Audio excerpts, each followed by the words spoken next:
Agatha is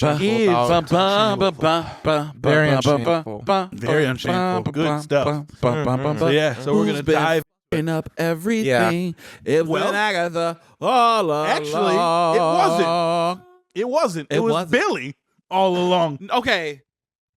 So spoilers for Agatha all along. Oh, there's major spoilers right now. Major A spoilers. little bit of both. Yeah, we're going So to I want to apologize.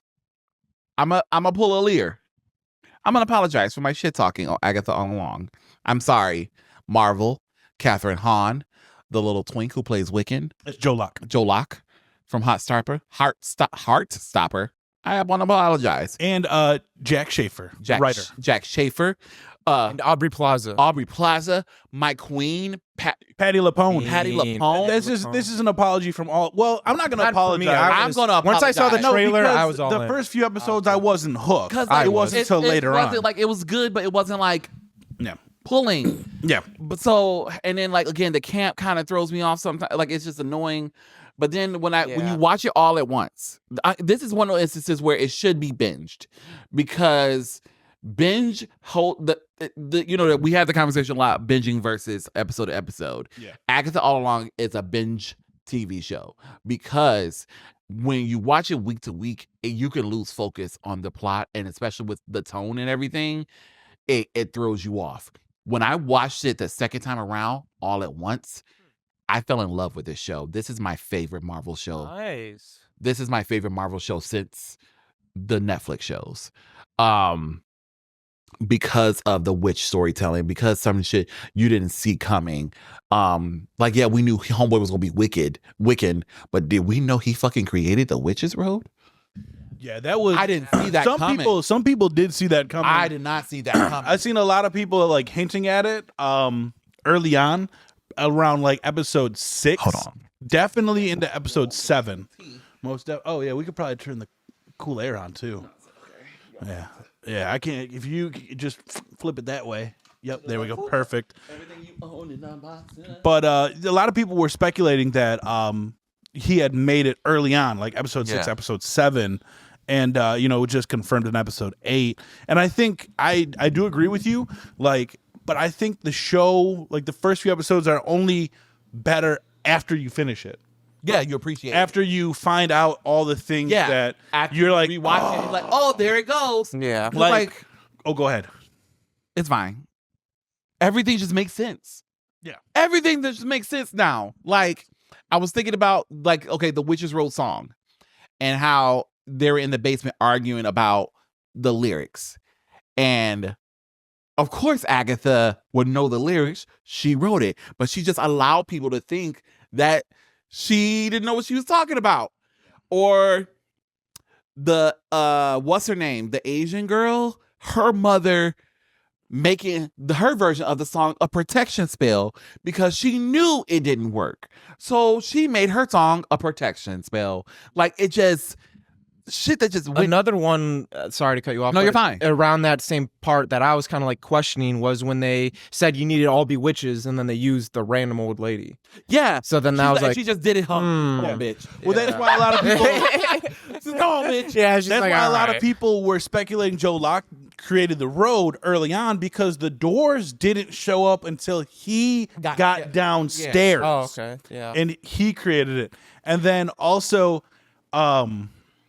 there's a few other hints. I always forget what they are when we start talking about it. But she drops it, like Agatha drops a few hints, because also her facial expressions tell a lot throughout the show. Like, you don't pay attention to, you're watching it over and you're like, Yep. oh, she was talking her shit. Because like when she sees the doors appear, she's very confused. Yeah. And then throughout the thing, they say she's the only one to ever survive the Witch's Road. And then in episode 9, we see she kills every single witch every single time. So therefore, she technically is the only witch to ever survive the Witch's Road. So she created the myth. She created a story that is just, it's just crazy. It is. And then she says things to Wiccan as they're on the road that points to him making it. Like at one point she said, like, he was like, it's everything I imagined. And then she said something about like, you did a good job or some shit like that, hinting at the fact that he made it. But everybody was just like, it was like a toss away line. Yeah. So nobody really said anything. So they dropped so many, and that's what I love about shows and movies like that. Because like the foreshadowing and the stuff like that, that's why I love Shaun of the Dead so much. Edgar Wright, one of his favorite things to do is foreshadow his movies in the movie. So like in Shaun of the Dead, when they're at the bar, they explain the entire movie at the bar in the opening scene. They explain exactly what's going to happen. I've seen it, but if you don't pay attention, you don't know. So and then there's a scene where they're talking to their roommate, and Ed goes, "Next time I see you, you're dead." Next time they see him, he's dead. So they foreshadow the whole movie, and I really enjoy things like that because it's just like, to me, that's good storytelling because you've already established your story and you're going to hint at the future right there. And the fact that they did that throughout this entire show, and I feel like it's harder to do with a show than it is with a movie because some episodes are quite longer. Not Agatha All Along, but yeah, they averaged around. It was nuts. 30, 40 just minutes. a little segue because of like with shows just like that. I'm rewatching the show Dark with my friend. I brought that show up before. It's a Netflix German show. Yeah. Scheiße. Holy shit. Like what you're just explaining is that show to a T, because the whole point of the show, without spoiling it, is about time and a loop of it and people trying to break it, and there's time travel, shit like that. 3 seasons. The whole like slogan of the show that repeats throughout the show is the beginning is the end and the end is the beginning. The first episode, they show you literally the wall of everything, but your first time watching, it's like, okay.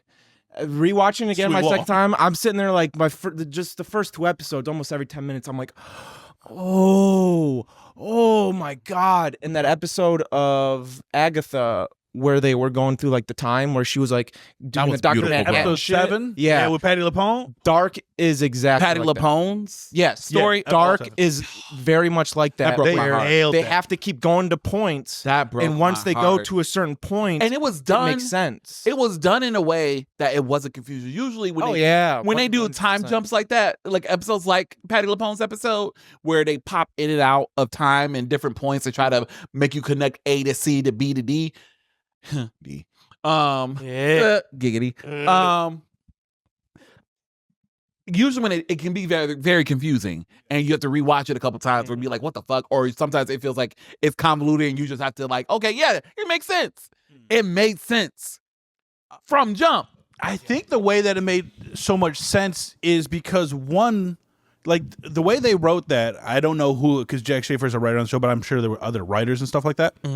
But not only the way they wrote it, but the way they shot it was just visually. Well, they gave you point of origins For already. every time, Well, because they gave you like they gave you the hints throughout the episode, so that you were sitting on those like, oh, I wonder how those are going to pan out, and it gave you time to kind of piece it together yourself, like, well, this sounds like this would go with this, this like this. And then when we finally get to her episode, the way they shot it from her point of view was just so well done. And it was so creative. And that has to be one of like the hardest things to possibly do in a show. Because you have to retrace all of your steps. Not even just filming, writing that. Oh, that's what I'm saying. Okay. It's writing that. The filming part, they did like the transitions from like scene to scenes. And like, then her back, like her being, when it was her as a kid. You know what I'm saying? They just went all, and it made sense. And then she gave up and she went out like a G. But then also, did anyone get the feeling like she didn't technically die? Like she died, but like, was that not just her kid self seeing her future? Because at the end, it went back to her sitting at the table. No, I go what you mean. And accepting It's like the a life Dr. Manhattan thing. Where it's like, in a way. experiencing everything all the time. It was so good. It was that episode 7. Beautiful. Oh my God. The so Wiccan good. episode, Wiccan's. Episode 8? No, Wiccan's, when we find out he's Wiccan. Oh, episode 5. 5 or 6. And Patty LuPone's episode are like the best episodes. I agree. Yeah. Like I those were definitely so agree. good. And like that little epilogue, of her finding out, of us finding out her journey with her son and with Lady I Death. really like that part. It's just, this is what, see what happens, Marvel, when you take your time. See what happens, Marvel, when you hire the right people. See what happens, Marvel, when you hire diversity. See what happens, Marvel, when you... They always hire diversity. I mean, but they don't care sometimes. That's all Eternals was, and that movie fucking sucks. That's a different conversation. I think what it was here is that they hired someone to write technically a sequel to their original show because Jack Schaefer did WandaVision. So I think that's the key is the continuity stuck with the same person. That's a really good and point. not like your favorite movie and you Doctor Strange. But you got and she got certain creative freedom as well. What did you say, Wes? Multiverse. Love it. I like it. I always say Multiverse of Madness. I love it. It's not a sequel to WandaVision. It's not at all. It's its own film, and I love it. It's a fucking movie they put out. But no. Agatha All Along, it definitely was a huge surprise and shocker. Yeah, I did not. I thought it was going to be good, but I didn't see it being that good. And we didn't get all the answers we wanted, you know. But answers we got were satisfactory. They were fun. They were good. And I've seen a lot of people complaining about the 8th and 9th episode being the way that they are. I actually prefer that. They had the big fight in episode 8. And then the epilogue. And then a bunch of answered questions in episode 9. Not like all again, because like everything done at once. Who's the father of Nicholas Scratch? There is no father. Death is the father. I don't think so though, because Death is the father. She said, "I made you from scratch," which is just fucking. So I don't think Death is the father because she said no spells, no incantations. That's why I think That's why I think Death was the father. Well, in the show it was Mephisto, and not in the show. In the comics, it was Mephisto. So that's why I'm like, they're gonna bring Mephisto back again. Well, Mephisto is supposed to be an Ironheart. Oh yeah, because Homeboy is a Mephisto worshiper. The villain is a Mephisto the Hood worshiper. gets his powers from I think Dormammu. Oh, but I think they're gonna make Denzel it. Washington's gonna be. We're all over the place. Yeah, cool. but no. So I don't know who the I don't think it's Death. Yeah. They do play it out to seem like it in a sense, but they also play Death out. I like the way they play Death out because Death technically isn't a villain. No, because Death does come for us all. Correct. Yeah. But she just comes for those in a certain way. Like in my opinion, when she shows her skull face, she's trying to scare you. She looks so dope. She don't like you.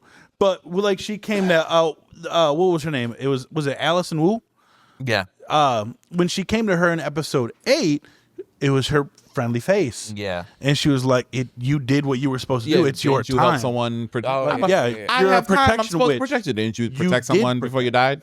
And she she guided her to the afterlife like she's supposed to in a very gentle way. And the same with Nicholas Scratch, where people were pointing out like she did it at night. She didn't have him look at his body, like he didn't see any of that. And out of respect for Agatha, she was like, make sure you kiss your mother goodbye, this, that, and the other. Like, and then she just got him. She came in with just her regular face, with a human face. Her regular face is a skull, with her human face, and made him feel comfortable. Yeah. And so I think that's a very awesome way of showing the character. I liked that. Yeah, I agree. The way they portrayed the character. What was your guys' favorite moment? Like the moment of the show where it either sold you or you thought, wow, people need to be actually like watching this. Antonio, I'll let you go first. Okay, I'll go first. Mine has to because I have one in my head though. Mine has to be episode 9 and us learning the origin of the song, and when she was arguing with Jen about the lyrics, and it says Coven True, and she goes, "It's Coven 2." And then Jen was like, "How would you know?" Yeah. And it's like, bro, she wrote it with her son, who were a coven of 2. It was just the 2 of them, bro. I like that because it also showed more of a human side of her, but at the same time, not much of a human side. Like, it still painted her as an evil person because she was sacrificing witches, gaining power. Like, she was using her own child in the song he wrote to attract witches to kill bitches. I have a conversation on that, so after we... Okay, so that would be my favorite part, but again, it didn't happen until episode 9. So yeah. So I mean, it would have to be just your favorite part. I would have to go with anything with, and this is gonna be a very wide range, but anything with Jen or Patti LuPone. Okay, Lilia or Jen's characters. They were the standouts. The standouts, yeah, for sure. Jen was hilarious. Joe Locke's character was really good too. I don't like his eyebrows. Yeah, I don't like his eyebrows. You don't watch him at Heartstopper. No. So, but yeah, anything with Lilia and Jen, I really enjoy because I feel like they were the two that I just thought were the most genuine and just acting on point, fucking point. So Yeah. what do you got? Have you thought of it yet? Should we just go to Matt? Go to Matt. Okay. Matt? My favorite part. Yeah. So I was sold on the show in the first episode when I realized Agatha was going through the same shit pretty much Wanda was, and I missed WandaVision, so I was like, I'm in for this. I want to see the cheesy, campy stuff. And then the horror stuff, I was into that too, even though I wanted it to be more like Antonio, definitely, but I thought that was a cool approach to horror that I didn't expect them to take. But the scene that like really gave me goosebumps, like genuinely, I was like, holy fuck, this is really good, was I think episode 8, because there's 9 episodes, right? Yeah. All right. It was in episode 8 when Agatha was like showing Billy where Tommy was. So fucking traumatic, by the way. She Holy wasn't showing shit. him where Tommy was. She was showing him a boy. Yeah, drowning. dude, when he, like, the performance in that from Joe Locke, when he said, Agatha, are you making me kill this boy so I can have Tommy back? And then boom, it was just all silent. Oh my, I was just chills. I was like, holy fuck. That was very good. That was acting, crazy. Yes. That was actually very, and that was also very dark. That's why I was like, oh my God. Did he? No, he didn't. I know he did. I know he did. I was gonna say no. But damn, did he? No, for real? No. Exactly. But then also, she clears it up. Death happens. That little boys die every day. Well, she said there's like 119 people die every second or something like that. So she said we're just gonna pick one. And unfortunately, it was the kid getting bullied, and the camp kids were drowning him to death. Yeah. Like it was just real. And now he fucked gonna wake up and just speed punch the shit out of everyone. He gonna fucking vaporize. He vaporized his whole school in the comics. So Jesus How? Christ. he's a speedster, baby. Oh my god. Speed But yeah, he's gonna vaporize them kids. Hopefully, fuck them kids. Yeah, that was that part was fucking such a good phenomenal. part. Do you have one now? Yes. All right, Nice. what is it? It is speed. It not speeds. It is the whole episode dedicated to Wiccan, from how he got to where he was and just meeting everyone along the road. I mean, along the way before he got to the road, and how his descent into witchcraft when he got into the body. You know, you meet his little boyfriend. The emerge of Ralph Boner. All right. So you know what I'm saying? So like, I actually loved that. that whole episode was very impactful for me, because like it was happy, it was mystery, it was sad, and so it was It just felt real. it was real. So like, you know, the parents being scared or whatever, and him reading their minds to try to get him right. He just stopped worrying about it. Was Joe Locke. Yeah, so let's go back to Joe Locke. Very good actor. He did a very good job. You know, because like a lot of times these younger actors, no tea, no shade, no pink lemonade, but like the new Avengers, the young Avengers cast, they're not that great of actors. None of them really are. Yeah. I'm not gonna lie. The Miss Marvel girl. Oh yeah. But I feel like she plays herself. Yeah, I was about to say, Yeah, no, right. I feel like she plays herself. She's just really charismatic. She's just really charismatic because she loves her job, and she's just reading the exactly. lines. She's just really. She's Marvel girl. She's You know like what I'm Tom saying? Holland. She's Tom Holland. Miss She's Marvel. She's you know the internet will get you for that. Oh my bad. What did Marvel I say? girl. Oh, Marvel girl. Jean Grey. Oh my bad. She's Miss Marvel. You know, she's Robert Downey Jr. She's Tom Holland. That they are their characters. There's not much of a separation between the two. Whereas I feel I watched Joe Locke in Heartstopper, which is a gay TV series, and Wiccan. Shut up! I put my dick in your face.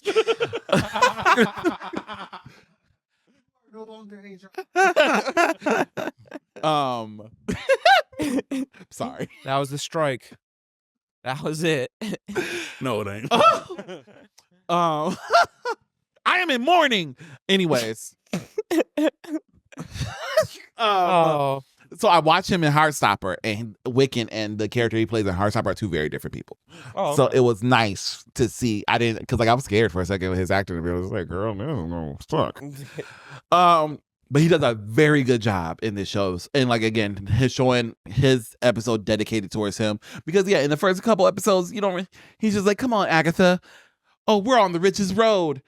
Let's be friends. Friends are the covenant along the way, blah, blah. He's just like really the happy-go-lucky shit. And then, he gets his powers at the end of the episode 4. And, you see me with the crown. And then the fucking episode dedicated towards him, the very next episode, the shift in his behavior, slay. I really enjoyed it. So yeah, it really shows how well he acted too. Yeah, that whole first part was just an act. Yeah. So that whole first part, it was an act all along. Like, hey guys, let's go on the road and we're gonna find our coven. Blah being blah friends blah. with Agatha, Being friends with Agatha, he knew that the bitch wasn't shit. Like, yeah, definitely. Or he had met Patti LuPone's character before. No, it was William. Okay. Yeah. Never mind. So just like, he does a very good job. Or even the difference between William and Billy in that episode. You know what I'm saying? It's just definitely. It's really dope. It really tugged on my heartstrings. It made me feel things here. So, yeah. So, what is everybody's least favorite part of the show? Because no show is perfect. So, for me, it's the typical, the way it ended. Not that it was bad by any means. Like, out of all of the endings of the shows, that's probably the second or third best ending. But holy shit, it fell for the very stereotypic basic Marvel endings. Yeah. Where we got the big fight. I was really disappointed. I didn't care. I like the big fights. I'm cool with the big fights. Like the big fight with Wanda and Agatha and WandaVision, I actually thought was pretty badass. I like that.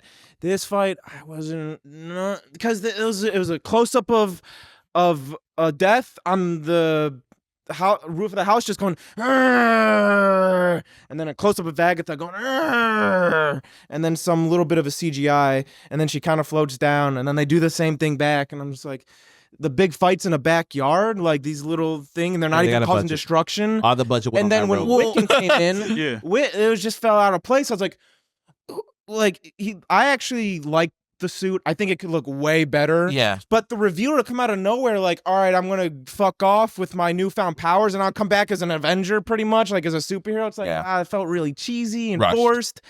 And then after that, when it was like the epilogue part, I was loving it all when he was like figuring it out, when he was looking around his room, like the road, like that was so cool. And then when Agatha popped up, again, I was into it until he was just like she didn't have a reason. Like herself, she didn't have a reason to be there. She's just like, hey, I'm here. I'm going to fuck with you now. And then he was like, fuck you. Like, you did all this. Fuck you. You're a piece of shit. I'm about to, like, get you out of here. Because throughout the show, they had, like, the relationship was flippy-floppy. Like, oh, we're cool. You did a fucked up thing. It's okay. You're just a bad person. You could be a good person. Okay, no, actually, you're all fucked. You're completely fucked. And then at this point, he's like, fuck you. I'm going to banish you. Like, full in, and this is a dude that, like, oh, I killed people, I feel bad about that, I don't want to go through that, he still feels like a kid. And then for him to completely, like, once he was like, oh, you're this way because of your kid or whatnot, then he's just like, you know what? We would make a good team. You know, like, we should be together, actually. It's like, well, what? Like, I don't know. I think a covenant too. A covenant. I just think that, I don't know. Because I think that part. I hear what you're saying, but I hear what you're saying, but I disagree. Yeah. I hear what you're saying, but I think it was more so growth of his character, because like he had, you can tell throughout the show, he did have hope that she had some type of good in her. Oh yeah, he was humanity really in her and shit like that. And then for her to say like, I can't face him, like it just shows that like she does still have that inkling of humanity, because she's ashamed first time of who she is and what she's done. And I think that's very important. I think that kind of was like for him, like, okay, like I'll give you a chance. Yeah, you still got a redemption arc ahead of you. That's the leap. Like, because she even said, she goes, I want to do enough good to be able to make it up to him.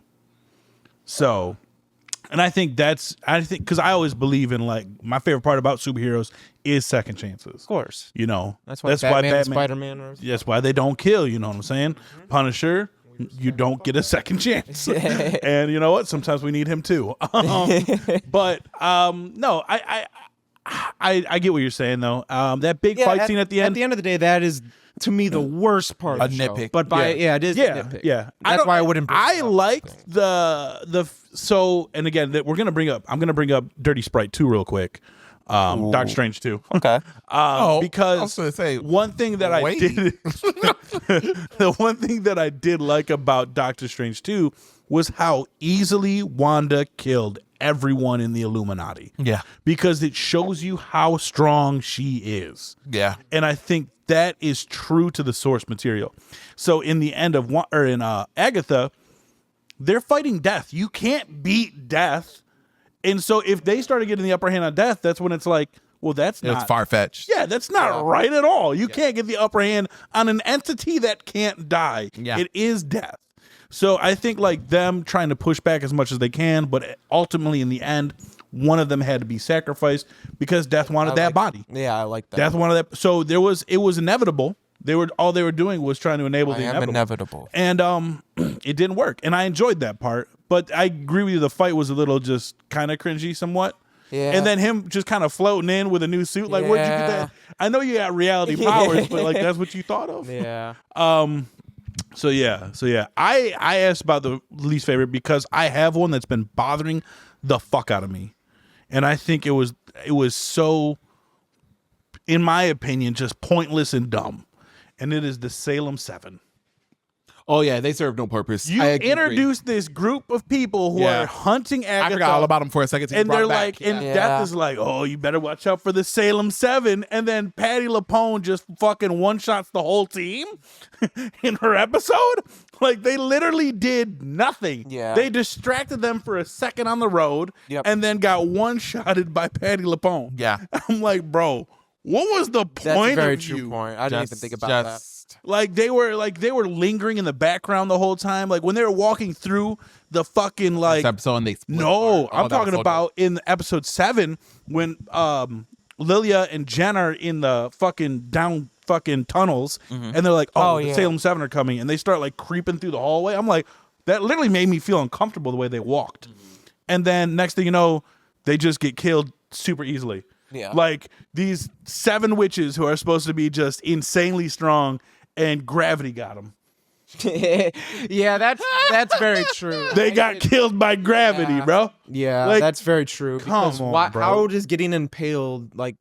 Well, getting impaled will definitely kill you. Well, as like already a resurrected witch, like no, they were the children. They were the children of. No, they were just dude, the I children. I forgot. No, they were like a living creature. Okay, at this point, creature because witches are immortal to an extent. Stealing that power, stuff like that. They still have power. It's just they can't survive mortal injury, I guess. Yeah, Patti LuPone's character, I think, like was born in the 1400s or some shit like that. She was around for a minute, but just to like. They're so feared. Even Death was like, hey, bro, I can't do nothing to stop these bitches coming to get you. Yeah. And then all of a sudden, fucking Lilia's even just said like, heart of the cards. He just flipped the room on and that then Death even said she'll think to take care of that. Yeah. Like, that shit's crazy. That, for me, that was my least favorite part about the show. Was the Salem 7. Because I completely forgot about. You completely forgot about it. That's how.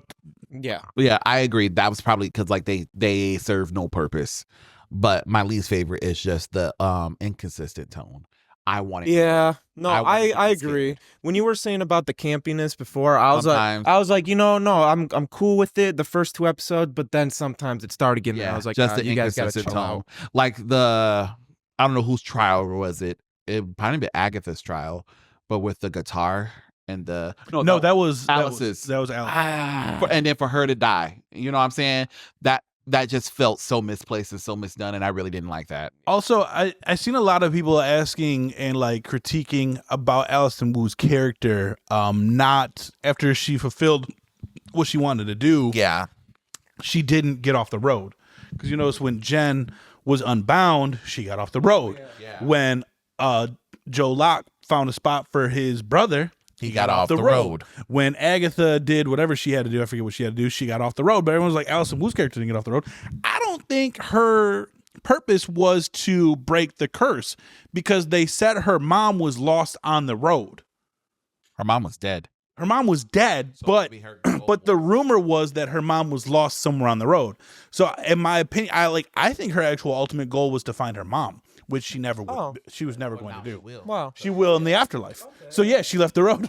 Okay, there you go. So I don't know, did they ever actually say what her purpose on the road was? Because Jen just said for power, but like Alice wanted redemption for her family. Yeah, I think Alice was looking for her mom. I think she was looking for a purpose. Yeah, Because again, the rumor was her mom was lost on the road. That's what it was. Yeah. I think that's what it was. And now she's going to find her mom. So I guess her fate was to die. Yeah. All along. Yeah. Agatha all along. Death all along. So I have a question. How do we feel about the possible redemption of Agatha? Because going back to what you said earlier about Agatha killing all those people and just like she is who she is, has just always been a bad person. Now that's possible redemption. Are we with it? Because I'm not actually. I don't believe in second chances. Like I firmly okay with Agatha just being that bitch. And we don't have to redeem every character that we like or that stands out. We see that with Loki. You know, we don't have to put every character that we connect with or that we enjoy on this redemption path. They're villains for a fucking reason. Yeah. She did what she did initially to protect her son, but she kept doing that shit. But did she do it to protect her son? I don't understand. Yeah, why she was okay. doing So she was giving them bodies. Her reason was giving death bodies to distract death. I'm a petty bitch. That actually I'm makes not sense. killing I think anyone for you. she would have got Nicholas sooner if Agatha wasn't. If the Agatha one day she didn't kill, he got him.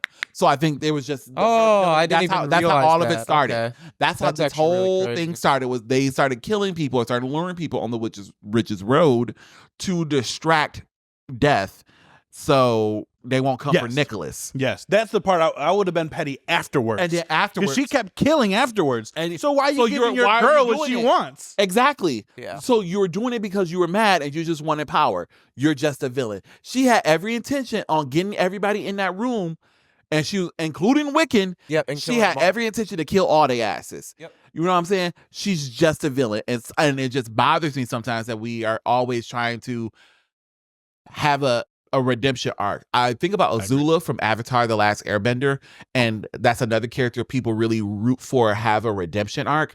No, evil is evil. You fucked up. I don't. She had a great fate. Loki, like while the Loki show is iconic, and now Agatha, you know what I'm saying? These are great that we connect to these villain characters and we can kind of see the reasons why. You know, we know Loki is depressed and, you know, daddy issues, as She-Hulk said, and, you know, Agatha's son issues and, you know, girlfriend issues. But like, now that their quest is fulfilled, so to speak, we don't have to have a part 2 with them having a redemption arc. Yeah. They can just lay the characters to rest. I will say, just leave them alone. What I would think Let is them have it happily ever after. have them have the karma come to them. Where Loki is the best example. And Agatha kind of had that. She died.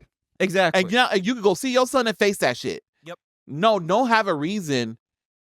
I'm just realizing we're all wearing beanies. Scary. Socks on our pickles. Is that what that meant? Yeah, you got a hat on your head. I never knew what that a meant. Sock on your pickle means, as a homeless man told me. Okay. Anyways, slay.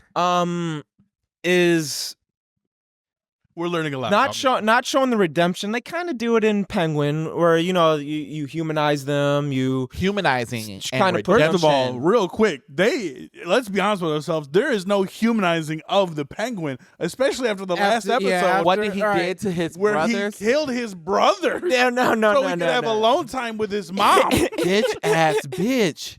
If that ain't younger brother syndrome, well, see that it still goes to Loki because like he's look what Loki was doing. Like as a kid, trying to get the power, killing their dad, like doing all. Well, actually, they didn't kill their dad, but doing all this for power, taking over, and then we're having a redemption with the Loki show, but he gets like his karma. Where at the end, now he is destined to hold the timelines for the rest of existence of it. So my point is, with Agatha, I don't think she should be part of the Avengers. I don't think she should be like, oh, I'm a good guy. I don't think people should be like, oh, we forgive you. But I would like to see her fight for the good side. Atone. Have a good impact, like a positive thing to be like, guys, don't do what I did. Like, learn this lesson. And then at the end, die completely, get out of there. Because Loki had a complete 180. That's what I'm like. He went from like his was to like serving cunt. You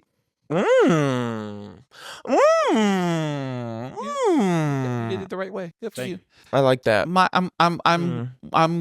I'm a positive influence. Yeah, exactly. But yeah, he went from cunt to superhero, and that's what I mean with. But at the end, he still got that karma. Like he didn't. Oh, I'm a good guy now, so I'm gonna go help my friend. Jojo Siwa. Exactly. So karma's a bitch. I should have known better. So like with Agatha, like I think from here on out, she could be only good, cool, making the good choices like Loki did, where it got to a point where it's like, wow, this is a good person. Agatha, yeah, this is a good person. But because of her other shit and because she's inherently evil, has to have a comeuppance. So I like your idea for her. I agree with Antonio's and yours, in a way, because I hate it when villains get redemption arcs. It bothers me, because I do like it when people are just evil to be evil. Everybody knows that's why I fucking hate MCU Thanos. Yeah, I hate MCU. I fucking not everyone needs to be a noble creature. You could just be a dick. But I think we can do that with Agatha. Are villains. Well, I love that. We do it. Just a dick, and I love him for that. Speaking of Superman Lois, I don't know if you guys watched that. No. It's good. I know it's good.